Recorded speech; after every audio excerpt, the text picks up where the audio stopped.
The Saudiled coalition with American backing continues to blockade Yemen, worsening a humanitarian crisis that threatens the lives of millions of people. Water shortages in Yemen make daily life increasingly unlivable. TRTWorld TAIZ, Yemen. As the Saudiled coalition closed down all ports to Yemen in recent days, it has brought home the impact of the war to even those Yemenis who had previously been untouched.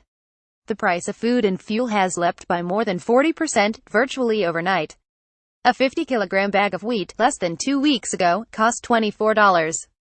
By the end of last week, in some provinces, it had reached around $32. Similarly, petrol has experienced significant increases from around $16 reaching a high of $32 in the northern provinces. Diesel, necessary for running power plants, has reached similar heights. The Saudiled coalition closed all air, land and sea ports to Yemen to stem the flow of arms to Houthi rebels from Iran on Monday morning last week. The move followed the interception of a missile fired towards Riyadh on Saturday, November 4. The coalition described the missile as a dangerous escalation by the Iran-allied Houthi militia, which controls large parts of Yemen. The price of food has dramatically increased due to the Saudi blockade, pushing Yemenis further to the brink of starvation. TRTWorld. On Wednesday of last week, the coalition removed the blockade, but only for the port of Aden, currently under the control of Saudiled forces and the government. All other air, land and sea ports are still under blockade, so the prices are set to rise even further. Since then, the Saudiled coalition reopened ports in the government areas but not to reopen the seaport of Al Hodeida, which is the main seaport in the Houthi areas. People are frightened about what that might lead to. Ahmed Saidi Shamsin, a 35-year-old father of 3 children, worked for years as a bus driver in TAIZ city, earning $8 a day. This has always been enough to feed his family. After the most recent renewed blockade, he was forced to stop working, no longer able to afford the diesel for his bus. I used to buy 20 liters of diesel for $17. After Monday it was doubled, increasing to $32. We doubled the price of tickets but people refused to pay more than usual, Shamsin told TRTWorld. So instead I had to stop driving my bus until the price of diesel returns to normal. Shamsin was an engineer in the electricity corporation in TAIZ, but as the conflict in Yemen has worsened, he hasn't received any money for the last year. Having bought the bus only 6 months ago, he's now looking for more reliable employment. Many Yemenis are trying to stock up on basic commodities, fearing further deterioration in the coming weeks. Shamsin is one of those people. I went to buy some basic commodities to save food for my children, but I found that prices were increasing by half and people were rushing to buy everything, he said. I bought as much as I could too because it seems like it's going to get even harder in the future. Starving to death, Shamsin still has a bus that he can sell if things get really desperate for his family, but many Yemenis are not that privileged. If humanitarian organizations do not urgently step in, many Yemenis will starve to death with no access to food. Saudiled, 39, works as a shoe polisher. Even before the jump in food prices, he struggled to put food on the table for his family, depending on organizations and philanthropists for support. Many people are buying food nowadays to store for difficult days, but needy people like me don't have enough money to buy expensive food. We can only wait for organizations and philanthropists to help, otherwise we may starve to death, Saudiled told TRTWorld. Some 20.7 million people in Yemen need some kind of humanitarian assistance or protection, with some 9.8 million in acute need of assistance.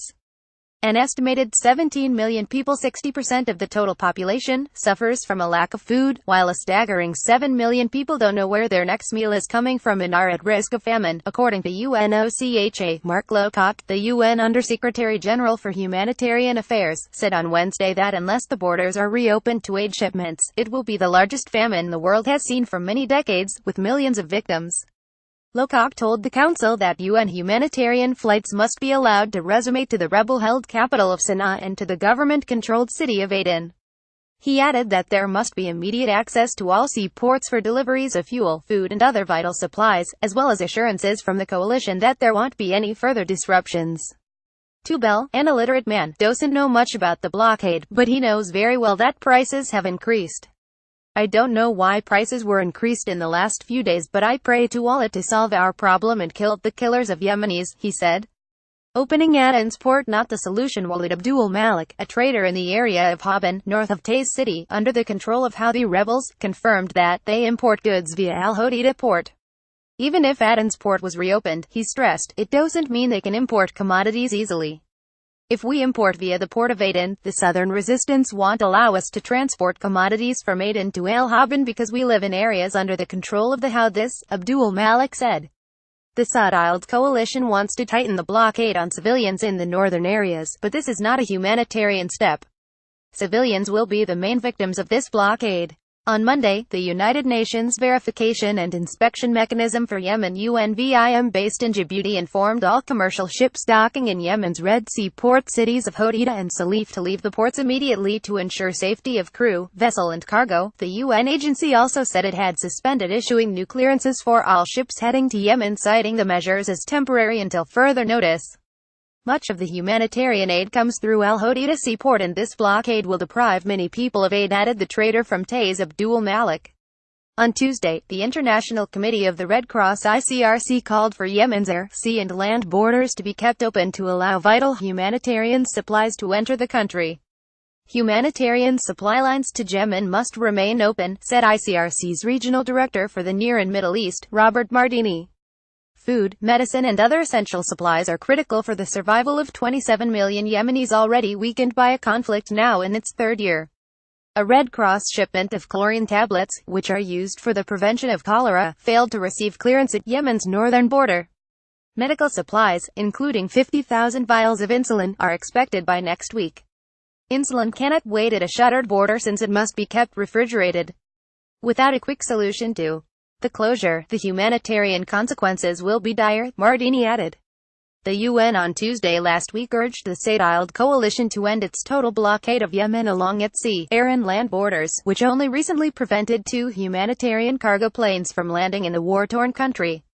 A spokesperson for the UN Humanitarian Office OCHA, Jens Leerk, told reporters in Geneva, if these channels, these lifelines, are not kept open, it's catastrophic for people who are already in what we have already called the world's worst humanitarian crisis. Fuel, food and medicine imports must continue to enter the country. This is an access problem of colossal dimensions. Houthis accused Saudi of war crimes. Abu al-Abdali, the press secretary of the deputy prime minister in Sana'a, outlined his fears. The tightening of the Saudi blockade of Yemen by the coalition of aggression Saudiled coalition is a new way to kill Yemenis. The Saudis kill Yemenis under direct support of the United States of America, which provides Saudi Arabia with all methods of destructions and political support, either inside the Security Council and the United Nations or outside, to kill Yemenis. The Saudiled coalition closed Sana'a airport in August 2016 as a punishment aimed at the Houthi rebels. The impact of this one act has been immense on the families of Yemen. According to the health ministry, around 1,000 medical patients died as a result of the closure, leaving them unable to fly out to receive the necessary treatment. Cholera in Yemen has had a devastating impact on young children such as Huda Amr Dahesh, second from right, and their families. TRTWorld. Some 15 aid groups came out with a joint statement on August 9, saying the official closure of Sana'a airport effectively traps millions of Yemenis and serves to prevent the free movement of commercial and humanitarian goods. The Yemeni Ministry of Health estimates that 10,000 Yemenis have died from critical health conditions for which they were seeking international medical treatment but were unable to do so due to the airport closure, the statement read. In December, the UN estimated that the closure of Sana'a airport had prevented an estimated 20,000 people from accessing life-saving healthcare abroad. These unfair procedures by the Saudis and their allies make the Saudi leaders liable to stand trial for war crimes and crimes of genocide by the prevention of food and medicines to arrive to Yemenis who live under the Saudi blockade, Abdali added. Though, there are currently no proceedings to prosecute any Saudi leaders for war crimes or genocide. Until Saudi Arabia is pressed to abide by human rights law and its obligations based on international charters and conventions, the conflict in Yemen is set to worsen. And the people of Yemen fated to suffer further. Source: TRTWorld.